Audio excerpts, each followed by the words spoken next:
नमस्कार दर्शकों, मैं आचार्य वंदना जैन एस्ट्रो वंदना जैन चैनल में आपका सादर अभिनंदन। जय जिनेन्द्र, सत श्री अकाल।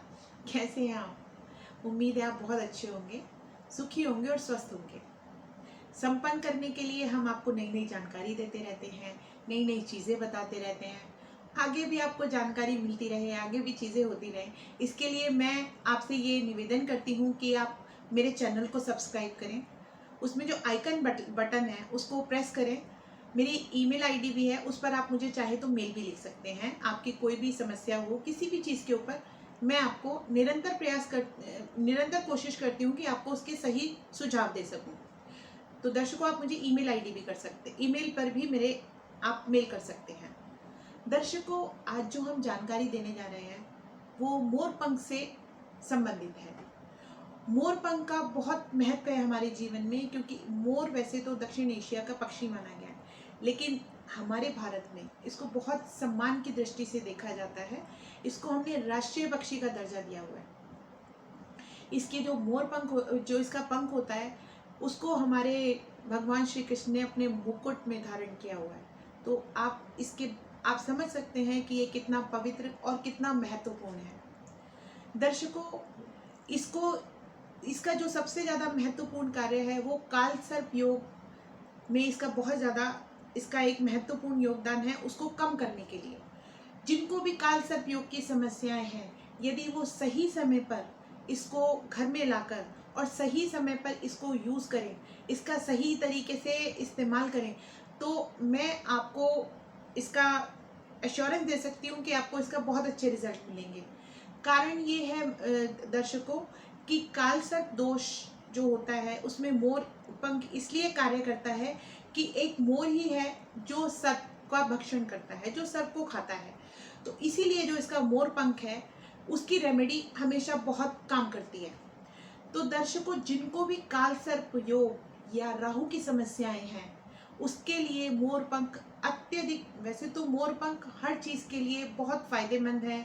नज़र दोष के लिए या धन लक्ष्मी के लिए या स्वास्थ्य के लिए इसके अलग अलग उपयोग और अलग अलग तरीके हैं। लेकिन मैं जो आपको बताने जा रही हूँ ये राहु का जो दोष है या जिनको काल सर्प दोष की समस्या है, ये जो काल सर्प दोष की समस्याएं हैं, इसमें जो सबसे बड़ी प्रॉब्लम आती है दर्शकों, वो ये है कि हमारे जो कार्य हैं वो बनते बनते एकदम से बिगड़ जाते हैं। और इस तरह से बिगड़ते हैं कि हमें लगता है कि हमारी सफलता बिल्कुल इस तरीके से, जैसे हमने यहाँ से गिलास उठाया पानी पीने के लिए और हमने बिल्कुल मुंह तक पहुँच गया, लेकिन उसके एकदम बाद हमारे को एकदम झटका लगा और वो चीज़ एकदम नीचे वापस, जिस तरह से सांप सीढ़ी का गेम होता है ना, उसमें 99 पे सांप बैठा होता है, हम 99 तक बड़ी मेहनत से जाते हैं, लेकिन वहाँ 99 पर जाकर हमें वो सांप काट लेता है, वापस हम 10 पर आ जाते हैं।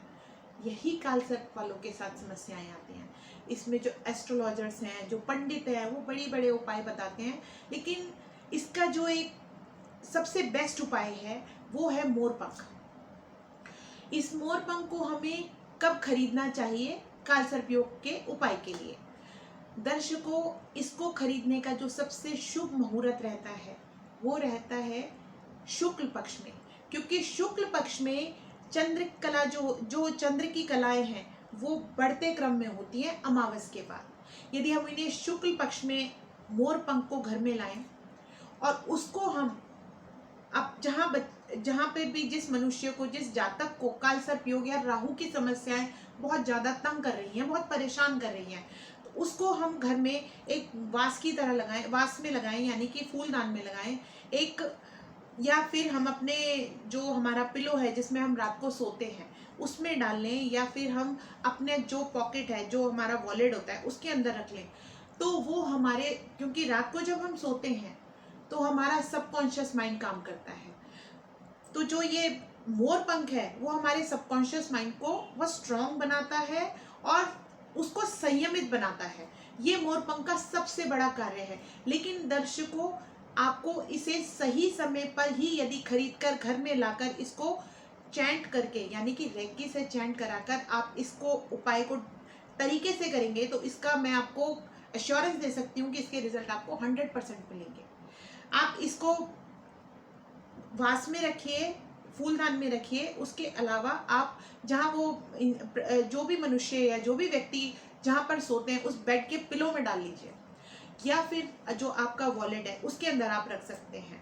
इसमें आप देखेंगे दर्शकों, आपका धीरे धीरे राहु का जो समस्याएं हैं वो आपकी घटते क्रम में आनी शुरू हो जाएंगी। राहु की दशा आपकी बहुत शांति से एक तरीके से कंप्लीट खत्म हो जाएगी, और इसमें बजाय समस्या आने के आपकी समस्याओं का निवारण होता चला जाएगा, और एक आपको बहुत अच्छे इंट्यूशन आने शुरू होंगे और आपको इसके बहुत अच्छे रिजल्ट मिलेंगे। तो दर्शकों, आज मोरपंख पे जो मैंने आपको काल सर्प योग से रिलेटेड ये जो आपको उपाय बताया है, इसको आप जरूर उपयोग में लाएं। और जो मैंने आपको इसका तरीका बताया है कि आपको किस तरह से इसको इस्तेमाल करना है या किस तरह से इसको यूज करना है, वो जरूर ध्यान दीजिए, वरना आपको मोरपंख का फायदा नहीं मिलेगा, आपको इस उपाय को करने का कोई फायदा नहीं मिलेगा। तो दर्शकों, इस जानकारी के लिए आज यही मैं आपको ये जानकारी देकर आपको बताना चाहती हूँ कि इसमें मोरपंख का इस्तेमाल करें। अगली जानकारी तक के लिए आपसे सादर जय जिनेंद्र। धन्यवाद।